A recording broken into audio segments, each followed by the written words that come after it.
Welcome, everybody. Welcome to the Three Principles Global Community webinar. The Three Principles Global Community, or 3PGC, is a nonprofit organization that is committed to bringing an understanding of the three principles as introduced by Sydney Banks to people throughout the world. And today we're just absolutely thrilled to have Hannah Studley. Hannah is an international speaker, coach, and author. She's written 3 novels: The Myth of Low Self-Esteem, Painless and Very Well, which was an Amazon #1 bestseller in 2022. Her latest book, Beyond Diagnosis, is a critique of traditional psychology with over 40 international stories of recovery from every kind of mental health issue as a result of an understanding that we can never be broken and don't need healing.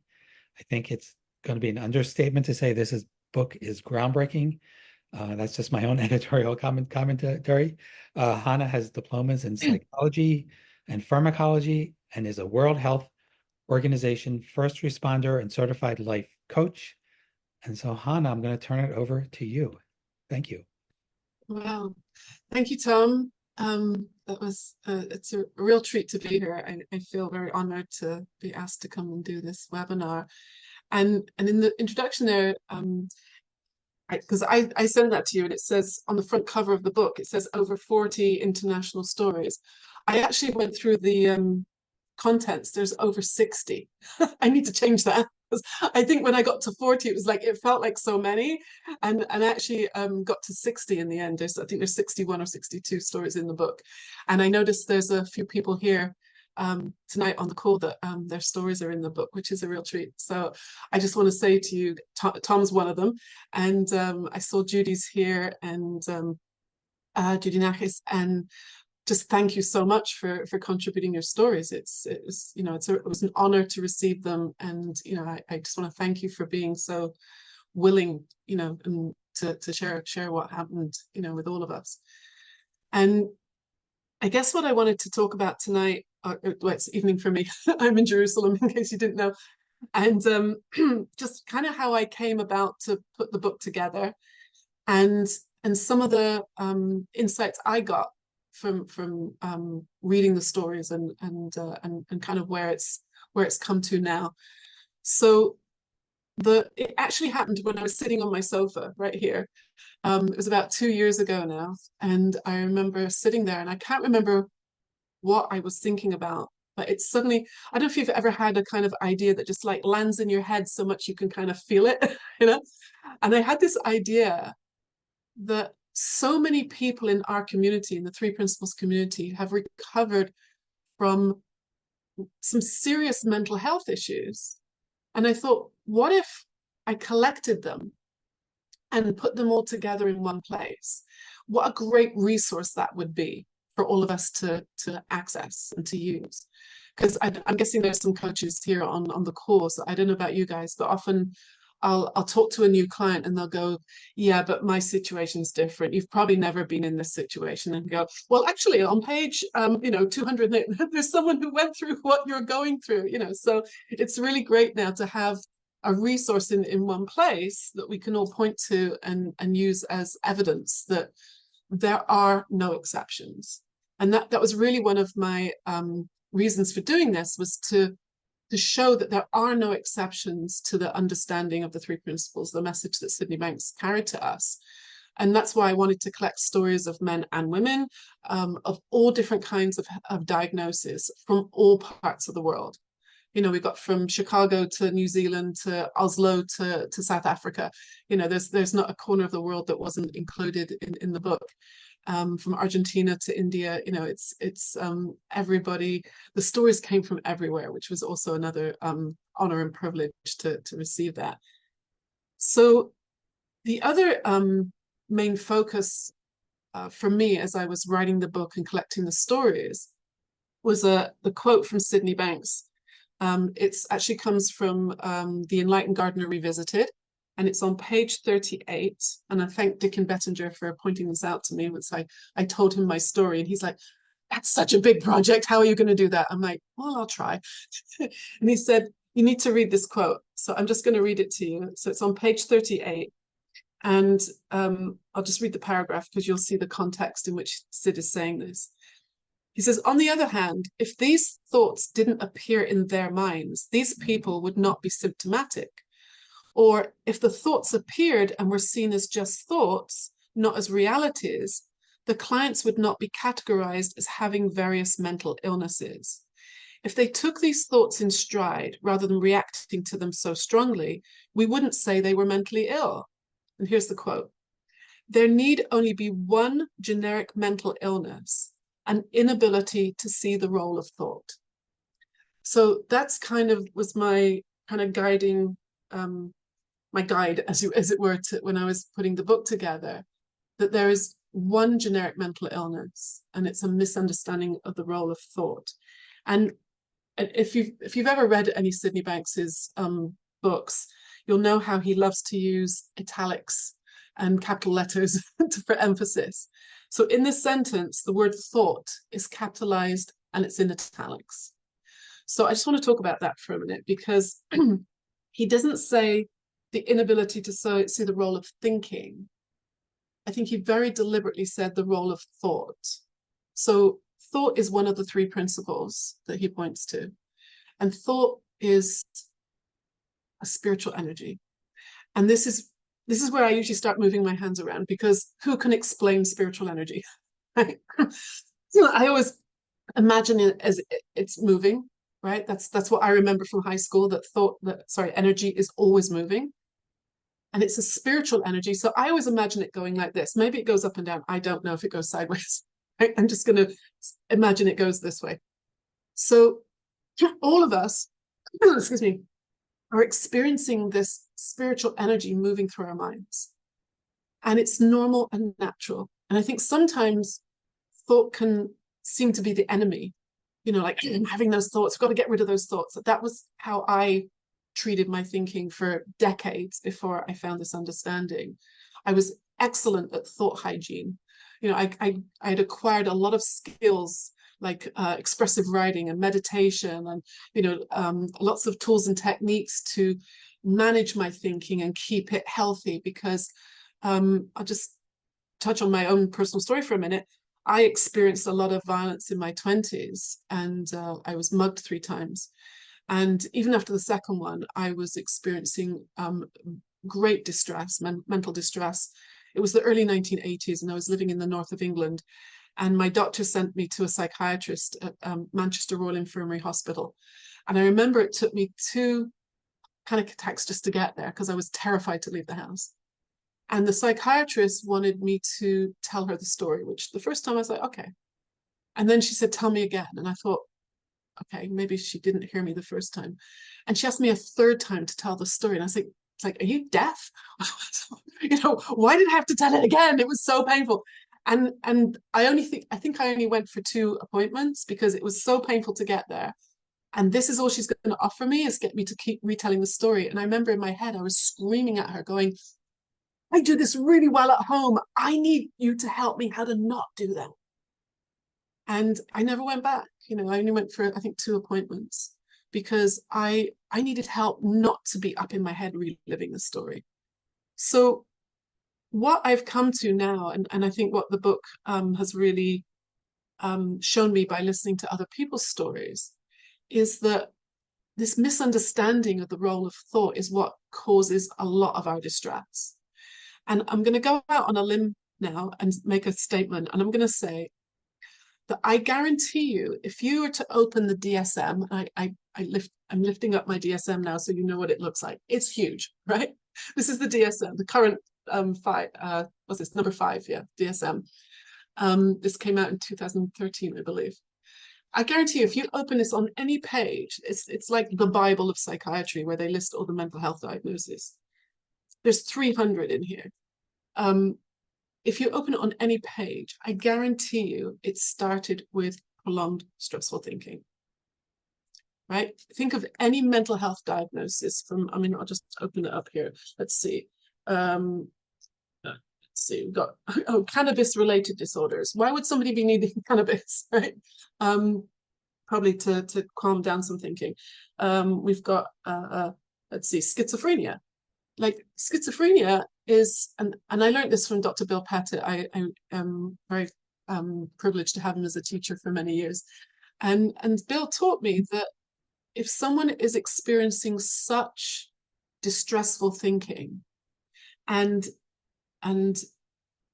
this is not a judgment or a criticism of anybody, but if you're experiencing such distress and your life situation is becoming intolerable, then flipping into an alternate reality is actually wisdom. It's safe, because maybe the alternative of suicide or you know, other things that, you know, are just so intolerable or not acceptable or not possible, then sometimes being in another reality is you know, a relief. And so I see all of these diagnoses now as wisdom. You know, like our bodies have incredible wisdom to heal. And this was an insight I got when I was writing my Painless book. Our bodies are designed with incredible wisdom to heal a fracture, heal an infection, you know, all those things when we have a surgery. And I thought, well, if my body and my mind are created by that same benevolent, loving, kind intelligence, wouldn't it create my mind with the same healing system, the same healing opportunity? Well, it does, right? And so, like, if you're hungry, your tummy rumbles, or if you're hot, you start sweating. If I get anxious, I feel an intensity, I feel an urgency, I feel a heaviness. Only back when I was experiencing now what would be called PTSD, I didn't know that. I didn't understand. And so I would go up in my head and I'd relive the event and relive the terror, and I would scare myself night after night. And then it became during the day, and then I couldn't sleep, and then I wasn't eating properly. And it just got worse and worse. And when you look through the stories in the book, you'll notice that there's a similar progression to every single story. It starts with some kind of hurt feelings, insecurity, resentment, grief, some kind of doubt or distressed thinking. And when we don't understand that, what then happens is we might ask for help, and the person we're asking for help doesn't understand. Or you'll notice in a lot of those stories, they're trying the NLP, they're trying you know, emotional was it the tapping thing? They're trying DBT, CBT, meditation, writing. Like some people, I've had clients who've remortgaged their houses to try different techniques, or the latest guru, or this is going to work, please, like something's going to work. And then they come across the three principles. And when I was collecting the stories, I was nervous that people would think it's some kind of cult. You know, like we're going to sprinkle fairy dust on you and you're going to, all your problems are going to go away. Well, most of the people in the book have never met each other. You know, some of them are my clients, so I've met them. But, you know, there's the common theme throughout everybody's story is at some point they have an insight, and they start to see that they don't have to listen to their thinking. They don't have to believe their thinking. And underneath that is health. Everybody has innate health, innate mental health. And when I was training to be a three principles practitioner, I was lucky enough to have George Pransky as one of my teachers. And I remember George telling me one time, he said, if you, he said the DSM, he said, it's a really good list of coping mechanisms, right? If you want a list of coping mechanisms, this is it. So when people are distressed, some people will cope with that distress by drinking. Alcohol is a good way to numb out those feelings. Some people will do it with food. For some people, it's eating too much or binging. I was a not eater. I couldn't eat when I was, you know, in panic and fear. Some people will cope with those feelings by with violence, either to themselves or to other people. Some people cope with focusing on ill health, like hypochondria and health anxiety. Some people are having panic attacks. Some people are going into depression. Some people are getting very loud and shouty. I don't know if that's a diagnosis, but it happens, right? Some people who are dealing with their personal stress will use rituals. You know, like OCD is a very common one, where people start having particular rituals that they will use to help themselves feel safe or feel grounded. I had a client in New York one time, and he said, I want to teach you the difference between movie OCD and real OCD. I was like, what? He said, movie OCD is when they can't walk on the cracks in the pavement, you know, or they have to bring their own plastic, you know, knives and forks to a restaurant. He said, that's movie OCD. He told me that for him, his OCD was every day he had to stand on one leg and recite all the names of his ex-girlfriends, or they're going to die. I was like, okay. Right. He said, that's my OCD. And I've met people with, you know, very, very such intense rituals that it's a hard time for them to actually function and live their lives. It can be that intrusive.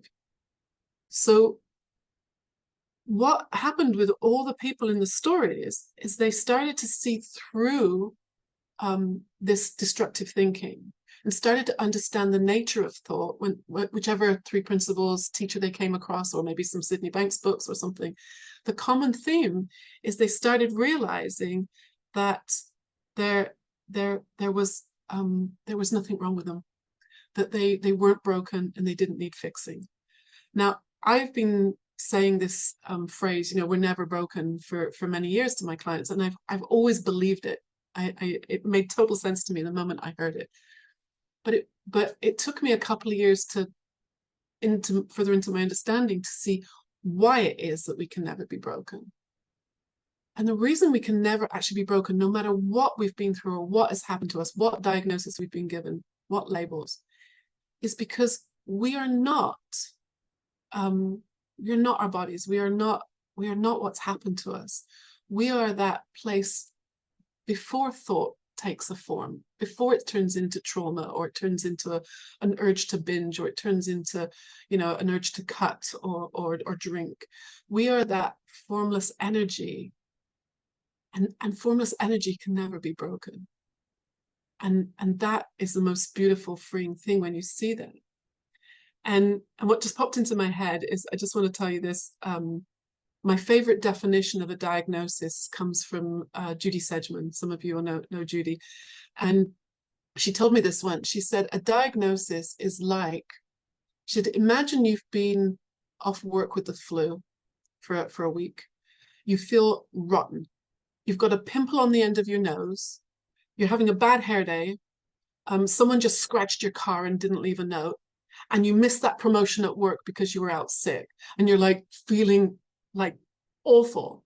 And someone comes along and takes your photograph and says, this is going to be your ID picture for the rest of your life. And you're like, no, it was just that really awful day.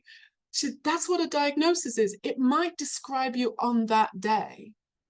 You know, we can all have an awful day, but it's not who you are, right?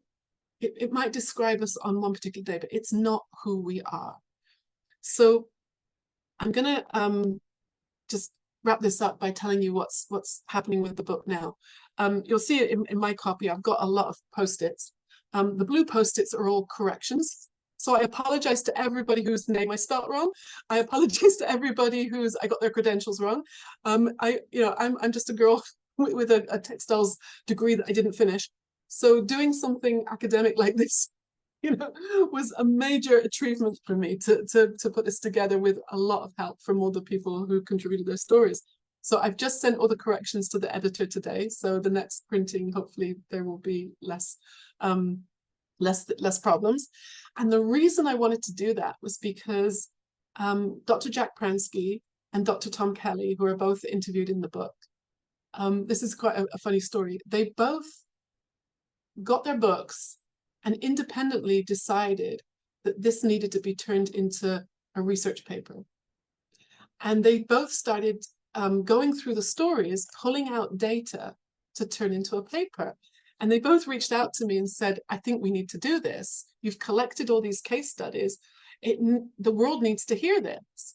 And I'm like, okay, because on my bucket list, probably one of the few things that is left is to write a paper that will be published in a medical journal. And now we're doing it. So we all connected, And Tom has already written, it's called The Abstract, which is the introduction. Jack has gone through all the stories and pulled out themes. Like there's so many themes through everybody's stories that have the similarities. And one of my job in this research is to go through the stories, and I kind of already did it. If you look in the back of my book, can you see I've got a color system here? So there's 10 categories in the book. So I'll read them. So there's mood, there's psychotic, anxiety disorders, personality disorders, trauma, on and on, neurodevelopmental stories. So I gave them each a color. And then I went through the stories to see how many other diagnoses each person had. So we have a winner, right? So so Shiri, who's the last story in the book, you see she's got I think 4 there, but the winner is Heavy Rothenberg in borderline personality disorder. She see how many she's got? She had 10, right? And she got well from all of them, right? She got well from all of them. So I'm actually going to do a course based on the book, and this is one of the things we're going to look at is how it doesn't matter what the diagnosis is. It doesn't matter how many diagnoses people had. Everybody has innate health. Everybody can get well. When we understand that we can't be broken and we're only ever feeling or thinking, this is kind of the message. So it's also the message of the paper that Jack and Tom are writing, and I feel very honored to be part of that. So I don't know how long it's going to take, but I will be letting you know when it gets published, because it's very, to me, it's very exciting. So I've rambled on enough. I love answering questions. So if you have questions, I would be honored and love to answer them. So I'll just hand it back to Tom for a moment. Yeah, and we'll so go. thank you so much, Hannah. That was really delightful and informative. And so if you have questions, just go down to the raise hand button, and I'll call on you, and you can unmute yourself then.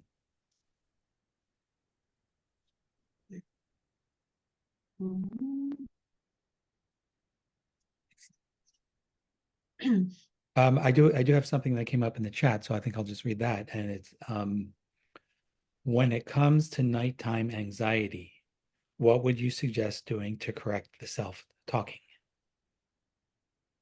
Right, thank you. Yeah, it's a great question. So it's interesting that it's called nighttime anxiety. And this is something I've noticed about anxiety. There are lots and lots of different kinds of anxiety. At least that's what we're told, right? There's panic disorder, there's health anxiety, there's fear of flying, there's germ phobia. They're all anxieties. And so it's if the anxiety comes at a certain time, I don't want to get curious about that. So what's common to all those anxieties is, like what you say, the self-talk. And yeah, I just see in the chat here, anxiety about anxiety. Yeah, that's another one. Right. Thank you, Anna. Right. You can even have anxiety about anxiety. And that's very common because, for example, I don't know if this is the situation, but let's say the anxiety is about sleep. You know, I know a lot of people have, I've had people tell me they have terrible insomnia. And when I ask them enough questions about it, it's actually an anxiety that they're not going to get enough sleep. And people can survive. Like, think of a new mom. She doesn't get much sleep, but if she doesn't have anxiety because she knows she's taking care of a baby, so she can survive the next day on very little sleep. But if you have anxiety about not getting sleep, that's what's exhausting, and that's what keeps us awake. Anxiety is really listening to speeded up thinking. So the way I that's what I think my personal experience with anxiety is. It's when my thinking speeds up. So for example, this is the analogy I would use. When I was a kid, and I would go to the movie theater, back then, those of you who remember, film was actually film. Like today it's all digital, so you can't use this example. But remember when they put film in the projector? So if you hold a piece of film, you can see the individual thoughts. Sorry, I just gave it away. Punchline. You can see the individual frames, right? And when you put that film into the projector, it speeds up and it becomes moving pictures. That's why they call them moving pictures, right? So thought is the same thing. When thought slows down, you can see the individual thoughts. And when it speeds up, it kind of blurs together. And that's when people get anxious, it feels very overwhelming. Now, what happens physiologically is that when thinking speeds up, it sends a message to the brain that we're not safe. Because if you were in a dangerous situation, like a car accident or a home invasion or something, God forbid, then your thinking is probably going to speed up. Like panic, what do I do? What do I do? So the brain is designed to keep you safe. And if it senses from your 5 senses that you are in danger from that speeded up thinking, it will fill your body with adrenaline, cortisol, and glucose. So that this is the fight or flight response, so that you can fight that the invader or get out of the burning car or escape and survive. This is very basic survival skills that we all have as human beings. But if you're lying in bed and you're scaring yourself with the anxiety by listening to the anxiety, your brain doesn't speak English and it doesn't have its own eyes, right? It has to rely on your 5 senses. So your brain is lying there thinking, something terrible's happening. And it's very hard to go to sleep if you have a body full of adrenaline. So it's just a simple physiological understanding. So what I've learned to do and what I share with my clients is the least reaction we can have to that anxious thinking, the less my brain is going to think I'm in danger, therefore the less adrenaline that will keep me awake. So I kind of one of the I think this is a very spiritual mantra, but I would recommend saying, so what? So what you had some anxiety, right? Anxiety is only a problem if I get anxious about the anxiety, right? Like Anna just said. So if I have nothing on it, then the volume of the anxiety is going to go down and it's going to pass quicker. And we're going to come back to, a doctor would call it homeostasis, where everything gets back into balance and then you can go to sleep. So my recommendation is when we're in the middle of a panic attack or you're in the middle of a pain flare-up, be as nice to yourself as possible, right? Try and breathe slowly, bring yourself back to the moment, because in the moment you are safe. So I hope that was helpful. Yeah, great. Thank you. Well, as we're waiting for other people to raise their hand, it occurred to me, most people, who have one of these diagnoses, myself included, have people who care about them and maybe in turn are very upset about what they see going on with a family member, a loved one, a friend. Do you have any you would say to people who are in that situation where they're now they're not having a panic attack or a diagnosis, but they're very concerned about someone and how we can help them see what's going on with the other person? Yeah, wow, that's really a great question. I would say, and it's true for coaches as well. It's like I need, when I see that person has health, I don't have to worry about them. Because if I worry, they're going to pick up on that, especially children. If the parent gets worried or the caregiver gets worried, then they're going to pick up on that and think that something's actually wrong.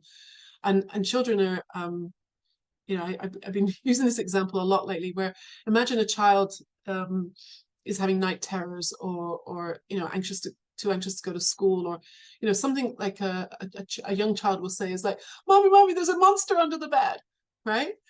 Now, if mom, I don't have a pair of scissors here, but like a pencil and like, so if mom runs into the bedroom with a knife and a frying pan, like, stick the monster, right? The kid's going to think it's real, right?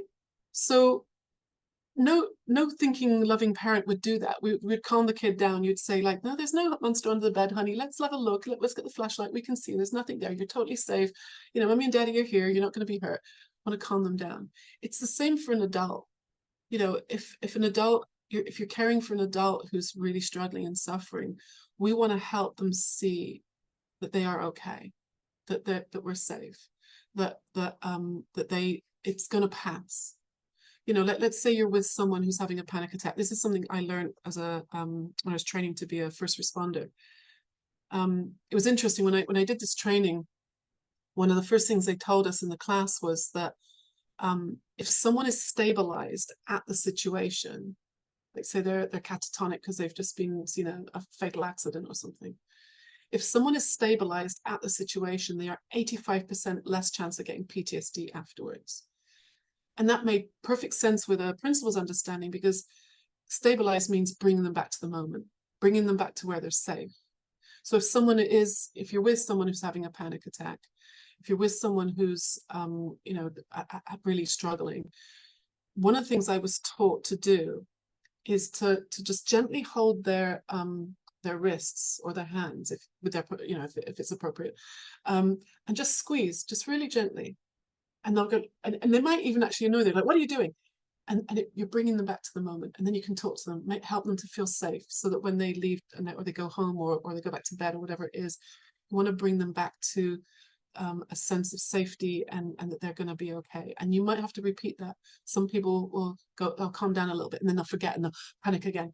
You know, I think my job as a coach, or if you're caring for someone, is to see their health, to know that it's going to pass, to know that there's actually nothing wrong with them. They've just got caught up in some misunderstanding thinking.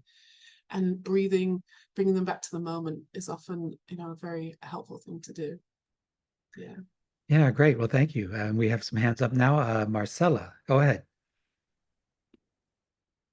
Hi, Hannah, and hi, everyone. Thank you for the great sharing and all those so useful information. And I have a question about that anxiety.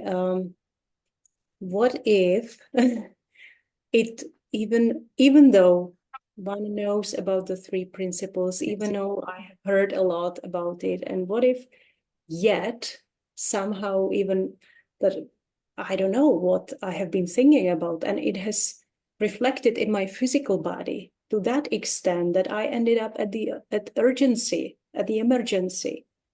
Mm-hmm. And thanks God, all the results, all the checkups have been fine until now. So I'm really happy. And yet it's still a little bit happens, you know, that physical something, which obviously the brain reacts the way you have just described so beautifully and in details. Mm-hmm. So I guess nothing to do really, just to be as best to oneself and just to look in the direction and just trust that it will be fine. This too will pass. Yes. Yeah, I think when someone's in the middle of a panic attack or a pain flare up, or withdrawal symptoms that are really flaring up, that's the time to be as nice to yourself as possible. You know, that's not the time to start trying to work things out, because trying to work it out, why is this happening? It shouldn't be happening. You know, I know the three principles. Why is it, you know, right? And we start judging ourselves. That's actually going to add more adrenaline into the system and more confusion and anxiety. What we want to do in that time is to try and get breathing under control, to start, you know, coming, you know, keeping everything getting it into a calmer place. So what I think would be more practical and useful is finding out at another time, not during the panic attack, but another time, and not in an analyzing way, but get curious about how did the ball get rolling in the first place. And that's often the work that I do with my clients is, okay, so they've calmed down from that panic attack. Understanding how thought creates experience helps me not to get into such an extreme reaction next time. So I know for myself that when I'm in a really low mood, I start blaming my mother. That's always shows up, right? Don't know anybody else does that, but my mother gets the blame. I start having thoughts like, what's the point? Nothing works. I give up. And thank God I haven't had those kind of thoughts for many, many years now. but this is what I used to get, you know, back in like the darkness of my PTSD days. And then as I got more educated and grounded in these ideas, I started noticing that there are certain sentences or feelings that show up before I end up in that really like place where you need to go to the emergency. So before that, there would be things like, nobody understands, I try my hardest and nobody appreciates me, you know, like there's certain language like no and like never, this always happens, nobody understands, very black and white language. And before that, if I get honest, there's probably things like I said at the beginning, unresolved, maybe some resentment, maybe some hurt feelings, maybe some, you know, and now I know for me, I can smell a low mood coming. I can smell it coming. I don't have to go into the darkness anymore. For me, it's like losing my sense of humor. That's a good indication I'm heading in the wrong direction. I start getting very serious, like, you know, I get sarcastic, right? Those are just my things. And it's really valuable to me now to know that, because if I notice my sense of humor just left, I'm being a bit rude or sarcastic to someone, I have no patience. I know I'm heading in the wrong direction. So for me to keep listening to that thinking is, you know, it doesn't make sense to me to do that now. That's how I've not had any kind of really dark thoughts and feelings for a very long time. I can have a funky day, I can have a funky thought, you know, human being. I can have a hurt feeling, but it's not as devastating as it used to be. And I think the reason I did and why people still get so caught up, it ends up being very painful and dramatic, is because we're listening to the content of the thinking. The content starts becoming important, and then they start feeling it'd be irresponsible if I didn't listen to this and overthink it and Google it at 3 o'clock in the morning and drive myself crazy. So so my suggestion would be to start, what for you are the signals that you're jumping on the down escalator and heading in the wrong direction? And the more awareness you have of that, you can jump off and come back to the moment at any time. So, Okay, thank you very much. Thank you. Welcome. Thanks. And next we have Biz.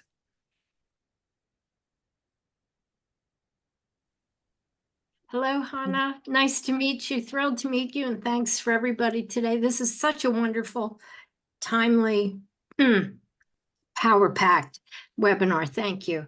I wanted, as we were starting into talking, as you were, about anxiety, it occurred to me that just sort of look back to how we even made up that word or have that word in our vocabulary these days. And I like to track that kind of back. The dictionary says it's from the original word anxious, which is from the Latin word angere, which means to choke. And that when I was looking that up, you happened to be talking about how anxiety is when you're listening to sped up thinking, where it almost feels like a flood of thoughts that are so rapid that it's almost a physical feeling of almost being like waterboarded or something with your own emotions and things. And then I thought about, wasn't it interesting how the earth is having so much flooding, heavy rains and dams breaking? Kind of unusual, I think. Maybe it happens every year like this, but it just seems like an awful lot of flooding all around, with the people being so anxious too, and around the world, you know, war-torn countries and political elections and everything. So just some thoughts on that. And the only other thing I wanted to share, in addition to thanking you very much for the book and thanking Tom Kelly and Jack Bransky to help you get that research paper out there, is to recommend, if anybody has not yet seen Inside Out 2. I happened to go see it. I hadn't seen the first movie. I've heard it's really charming and very funny and thought-provoking, but this one is where they introduce, the girl is about 13, and she's starting high school now, and she's wanting to make the school's ice hockey team, and anxiety is a whole new thing. And they're all the emotions and thoughts are really portrayed as characters. And it is quite insightful. So recommend it highly. Wow, thank you. Yeah, thank you. Yeah, thanks so much, Biz. And then before we go, we have a few more hands up, but we also had a question in the chat, Hannah. And the question is, has the book, I believe it's a book, The Body Keeps the Score by van der Kolk, informed your work? No, is the simple answer. I didn't read it for a very long time because I really wasn't interested in a mainstream book. I do have it on my shelf now. I think I did read it. I couldn't tell you anything that's in it. I didn't find it helpful. Because I'm just talking off the top of my head now because I don't remember what's in the book, but I don't believe that trauma is held in the body, if that's what the book was talking about, if I remember. The idea that trauma is held in the body or emotions can get stuck in the body is a concept. And concepts are made up ideas. And I actually had an experience a couple of days ago where I was in a Facebook group where someone had posted a meme saying, you know, trauma is held in the body and therefore we have to do this work to unstick it or something like that. And, you know, and as you know, when something gets put in a meme, it must be true. So, so I just put in the comments, I'd love to see the science for this. And of course, you know, a whole conversation came out of that. But there is no science to prove that. And I was just, I have a membership group, and we just had Ian Watson, and some of you might know Ian Watson. He's a Three Principles practitioner. He was a guest speaker in my membership. And we were just talking about this, and he was saying, you know, there actually is no evidence that memory is held in the brain either. It might feel like it is, but it's a concept, right? So when somebody says to me, you know, but trauma's held in the body, I get a little naughty and I'll say, like, where? Is it in my elbow? Is you know, my resentment of my mother, is it stuck in my spleen? You know, is like when the third mugging happened, is that stuck in my neck? You know, and people say, no, it doesn't mean it's actually, you know, stuck in your body. I said, well, that's what you just said. They said, no, it's like, it feels like it's stuck in your body. Like when you remember, you know, that violence, or you remember that abuse, you feel it here or you feel it here. I said, how do you know you feel it here? How do you know that your stomach just tightened up? And if you ask enough questions, it will come back to thought and thinking, right? Like I was saying, anxiety is speeded up thinking, and it always goes thought, feeling, behavior, right? It might go so fast you might not notice that process, but human experience always goes thought, feeling, behavior. And I've had clients will say to me, but I woke up in a panic attack, or I woke up with a migraine. I wasn't thinking anything. I'm like, yeah, but what was happening before you went to bed? What's been happening for the last week? What's been happening for the last decade? You know, because your brain was processing that stuff, and, you know, filling the body with chemicals, like Tom was saying, and it's being processed and you're waking up with it. No one suddenly gets a panic attack out of nowhere. It might feel like it, but it's been bubbling under the surface. And when we don't understand thought, it can feel like suddenly it bursts out. It feels like it's stuck in the body. But those are concepts. And as we point further upstream and understand the mechanics of how this works, you start seeing that actually can't be true. So that's my answer to that question. Great. Forgive me if I get the book wrong. Yeah, sure. Great. Let's go on to Gil.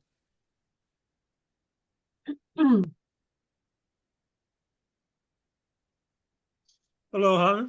Nice to see you. Hi, Gil. Yeah. Hi. Thank you for writing this book. Yeah. How did you maintain your own mental health while you were writing the book? That's one of my questions. Maybe. Yeah, that's your question. Well, no, I have another question, more serious. Yeah, actually, go ahead. relates to what you were just talking about, and relates to how you were talking about anxiety earlier, And I mean, when you were talking about that, you did mention a lot of physical kinds of maybe symptoms, or at least part of the symptoms. So that's my question. In all of your research like this, did you what connection between body and mind, body and mental illness did you find? Or did you find any? I think there's definitely, I mean, I see now it's like more than a connection. There really isn't a separation. Yeah. Right? Because these really are spiritual principles. And we're pointing to a spiritual, there's a spirituality before the body. Like Sid Banks actually said the body is a metaphor. And like I was saying about all the diagnoses in the book, they might look like, or we're told they're discrete illnesses, but they're all coming from one cause. They're like many symptoms, one cause. And the one cause is this misunderstanding of thought. And how, for some people, it might show up as, like for me, for many years, it showed up as back pain and sciatica. And for some people, it shows up as migraines or eczema, even fertility problems, or, breathing issues, all kinds of things. But for some people, it shows up as secret rituals, and other people it shows up as the need to cut, or drinking, and other people it can show up as multiple divorces and bankruptcies. It's like how it actually shows up is varied incredibly, because human beings are complicated, or at least we think we are, and there's endless ways that we can destroy ourselves. But I think, like I was saying to Marcella, it's like whether you're going into a panic attack, or probably before my back pain would start crippling me, or as part of going through divorce proceedings, there's going to be physiological elements to that, because we are feeling human beings, and I see now that those feelings are information. They're signals. They're letting me know the state of my thinking. So if you start feeling a little bit breathless, or a little bit agitated, or you're get goosebumps, whatever it is, it's not a conspiracy. It's not a malfunction. It's actually very useful information. I mean, that's how I see it now. Yeah. And what you were saying about holding a person's hand that's having that's a physical kind of thing for sure. Yeah. But it, I like your description of what that actually does is maybe bring the person into the present and, help them, take them out of that fearful, anxious thinking that might be going. Yeah. So, definitely. Yeah. Thank you. Thank you. Yeah. Thank you. And we'll go to Henriette. Yeah, hello, Shana. Hello. Hello. Earlier, you talked about you have learned to recognize your signs of getting in the low mood. Yeah. I have experienced, I'm working as a nurse in night shifts, and when I'm having a lot of night shifts, I haven't got much sleep. And I can feel my moods are going lower and lower. And I have experienced that I can't control it. I can see that now you are making up some things about your husband, or something about I can't overcome anything today. And I know it's because I'm tired, but I don't feel I can control it. And I'm not a good version of myself, I think. Right. I think what happens in that situation is we get seduced by the content of the thinking. Like in a low mood, I will believe my thinking that I would not believe if I'm in a good mood. No. Right? like in a good mood, I could still have I don't know, an inappropriate thought or a selfish thought, or, you know, like, but I won't pay it any attention. I might even find it funny, you know, Yeah. right? It's like, right? How ridiculous, right? Or I might not even notice it at all. But in a low mood, thoughts start getting sticky, you know, Yes. and then we start listening to them.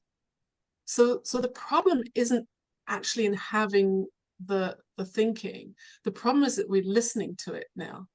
Yeah. And then we're giving it value, giving it credit, and then we're engaging with it. And then we're jumping on that thought train, and then having commentary thinking about that thinking. And now we might even go and Google it. And then we're like asking somebody else, and then it's like, what happened to Henrietta? Well, she's off in the corner, you know, overthinking something, right? And so, you know, and so I know now that if I start listening to my thinking and I start giving it value and credit and engaging with it, sooner or later, hopefully I'm going to wake up to that. And you can come out of it, jump off of it, become neutral to it at any time. You do not have to drive it to the end of the line, you know. I just feel that I'm going to have some sleep before I can come over it. Sometimes I feel that it's nothing's helping so that's also a me. thought. That's also a Yeah. thought. Now, Yeah. I'm not saying like sleep is a good thing. We all probably could do with more sleep. You know, most of us are, you know, but most kids these days are sleep deprived anyway. So sleep is a very good thing, and thank you for being a nurse on night shift. You know, we really appreciate your work and what you do. It's an amazing service that you're doing. So how you can look after yourself is if you know, like let's say you're on a certain, people have certain diets, like I keep kosher. So I'm not tempted to eat a cheeseburger. It's not even on my radar to be tempted by it. I might be tempted by a lot of chocolate, right? So there are certain things that are not on my radar. They're just not tempting to me. So now, that really rotten, stinky thinking hasn't been tempting to me for a long time, because I know it's not going to end well. There's no good information in it, and it's probably going to make me feel rotten. And I like feeling in a good mood these days. I'm not frightened to feel those feelings, but why go there if I don't have to? You know? So it's over time you have experienced that and learned that, and Yeah. So maybe there's hope for me too. There is always hope. There is always hope, and that could change tonight. It can change tomorrow. It doesn't, like if you remember the very first page of The Missing Link, Sydney Banks's book, The Missing Link, it says like some people think it takes years to find wisdom. Yeah, You know? yeah, I know you have said that. It doesn't, you know. It only a You are thought not away. exactly you, and you are not the exception. Yeah, thank you. Yeah. Okay, thank you. Yeah, thank you so much. And we have Chris. Go ahead, Chris. Good evening, and wonderful to see you. Well, I was just thinking about neurodiversity. Yeah. Because there's something about this approach that's kind of like one size fits all, but I do believe we have different receivers and different brains to some extent. And that's also a part of this how we process information. Yeah. Some quick, some not so quick, with different levels of intelligence, whatever. So I think that there's yes, we are all connected spiritually. We are metaphor, but we're not quite the same, are we? No, and thank you, Chris, for bringing that up, because neurodiversity is, I mean, yes, it's becoming more acceptable, and you know, it's becoming more into public conversations, which is great. And you're right. It's like we all have a different, I can only say this in American accent, processor. I've forgotten how to say it in an English accent, right? Everybody's brain is like everybody has a different processor, not just someone who, say, has Down syndrome, or someone who has autism, or someone who has ADHD. It's like everybody's brain is working slightly differently. And so what I see that now as, it's it doesn't mean that everybody can access these spiritual principles. It doesn't matter what your starting place is. So in terms of neurodiversity, and this is just my opinion, but I'm probably going to make a few enemies now. I believe ADHD is very speeded up thinking. Now, right? Because that's really what's happening. And, there's a couple of ADHD stories in my book, is that when they started understanding how their mind works, then they were able to slow down a bit. Now, it might not be their slow down might not be the same as my slow down, right? It's still different. But they learn how to use their brain, the brains that they have. And so one of my favorite stories about this is from Bill Pettit. I think he tells the story in the book. His daughter failed out of school with Fs, and she had a diagnosis of ADHD. She didn't get anything out of high school. And usually in that kind of situation, parents will start to panic and like, oh my gosh, how are we going to help my kid? But she had Bill Pettit as a parent, and she is now a 911 dispatcher, or in the UK 999, right? So if you call the emergency number in your country, she's the person you get to speak to, and she is an award-winning dispatcher.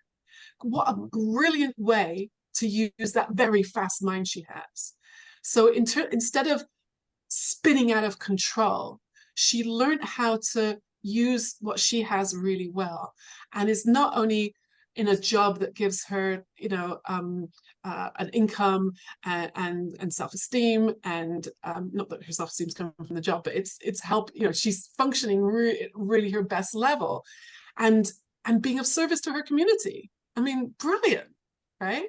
So, and the other story, which I think is very interesting, that Bill tells in the book, and I kind of give a bit of background to it. When I interviewed him about neurodiversity, he had just come from auditing a 3 Principles practitioner training. I won't say which one it was, but and he said there were people there with quite impressive credentials who are really struggling with the ideas that we're talking about here, that they're feeling, they're thinking, that they're not broken. He said, I have clients who have autism or Down syndrome, who have a better understanding of how their mind works than these people with PhDs and credentials. Now, we're not comparing intellectual levels, we're comparing understanding. So you could have a processor, a brain that has maybe a disability, maybe has a brain injury, whether it's autism or, sadly, some people, when they come off years and years of medications, it can, leave the brain not functioning well. And if they understand how the mind works, then they can live beautiful, amazing lives. And I've met people with PhDs who I would not trust my cat with. Right? It's got nothing to do with intellect. It's got to do with understanding. And Sid's message was always about love and understanding. When we have love and understanding, and in fact, I think one of his definitions of mental health was contentment. When we have contentment with what we have, when we're okay with what is, whatever our brains are capable of, whatever our bodies, excuse me, whatever our bodies are capable of, when we have contentment, that is mental health, right? So and everybody can have that. There are no exceptions. True. So, Thank you. So, yeah, thanks, Chris, for bringing that up.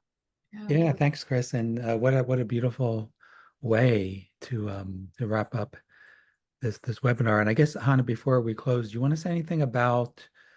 You talked a little bit about a group you have coming up around this for people who are watching this, and a lot of people are going to be watching this on the recording. So hi to people watching this on the recording, and if they want to just explore a little more beyond getting the book.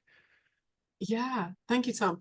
Yeah, I've designed a course to go with the book, and it's a 12-week course. And I came up with the idea of 12 weeks because in the book there are 10 categories, if you like: mood disorders, eating disorders, trauma, child and adolescent, on and on. There's 10 different categories. So I thought we could spend a week on each one and really take a deeper dive into the research, the lack of science behind these diagnoses, people's experiences with medication. I'd love to invite some of the people from the book to come and, guest and share their experiences. And so there'll be so it's 12 weeks because there'll be an introduction session to begin with, just a general introduction to diagnosis. And then there'll be a conclusion class session at the end. The sessions are 90 minutes. It's going to be on Tuesday nights. I did set the start date for this Tuesday coming. I'm thinking of pushing it off a week because people are still reading the book, so I might have started it too quickly. So I might consider that. And there's going to be a Facebook group for extra support where we can post. All the sessions will be recorded, so if you miss something, then you can see the recordings. So I think it's going to be a really great exploration. Like tonight, we've just kind of like touched on the surface of a few things. So I think the course would be great for people who are experiencing, some of these mental health situations or suffering from these diagnoses, but also for people who, like Tom said, about people who are taking care of maybe family members or partners, who want support to support their loved ones. But also, I think it's important for coaches, because as coaches, we, sometimes we can get a little bit scared or gun shy. If you have a client that shows up with a diagnosis, borderline personality disorder, they're cutting themselves, they're withdrawing from serious, decades of medications. It's like, what do I do? It's like, I think the course is going to be great for building confidence in how to find that health in your client, find that health in your loved one, and know that there are no exceptions, that what you get to share with them is going to be far more valuable than labels and descriptions and research and pseudoscience. So that's so please email me. You can go to my website. It's both websites. I have two. One is my name, hannahstudley.com, or there's a website with the book, which is beyond-diagnosis.com, and the information is there for those. And I have a membership group, which you're all welcome to come to too. Well, great. Yeah. Great. Well, there's some great resources there. I hope people take advantage of them. And before we say goodbye, I want to tell you about the next webinar. It will be on Thursday, August 27th, 2 p.m. Eastern, and it will be with Derek Mason, who is always amazing. I can't wait. And if you want, please feel free to unmute yourself to say thanks and goodbye to Hannah. Thank you, Hannah. Bye, Hannah. Goodbye, Hannah. Thank you. Thank you, Hannah. Blessings.